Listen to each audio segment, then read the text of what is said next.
तर श्री स्वामी समर्थ.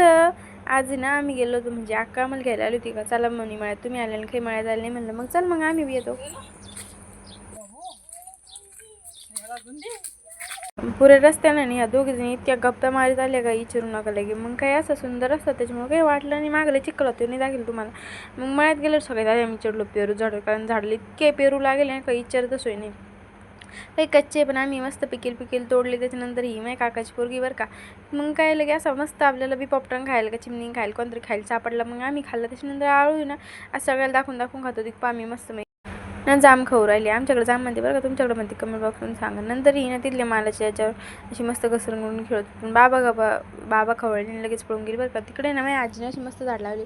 हे जे बदामात झाडे ना ती मी लावली बरं का, मी लहान होते तेव्हा. त्याच्यानंतर मग काका इकडे डोळ्याला कुट्टी काढत होती. म्हणलं चला तुम्ही म्हणता किती कुट्टी कशी निघती, अशी निघत बरं का कुट्टी. त्याच्यानंतर मग मी ना म्हणलं चला एक वावरची फेरबटका मारून येऊ का, तुमच्या येईल पाणी किती भीती का. म्हणून मग गेले तर पाणी जरा बरं गेलं होतं पण कमी होतं बरं का. मग काय येऊन फटका मारून गेले. त्याच्यानंतर इकडे या दोघी ना माझ्या लेकीची काय मस्ती चालू होती. मी तिला वावरात खोपा शिकला, ही तिला आहे ना वाळूवर खोपा शिकत. म्हणलं वाळूवर खोपा कसं काय वेंग बाई चिमणी. पण मग त्यांचं चालू होतं काहीतरी. त्याच्यानंतर अक्काला त्यांना बाय बाय करून आम्ही निघालो घरी. पण सगळ्याच मन होत ना नका जाऊ. पण मग तिथं काय ना रात्री सोनी लागत, त्याच्यामुळे मग आम्ही घरी आलो ना संपला. Thank you for watching, bye.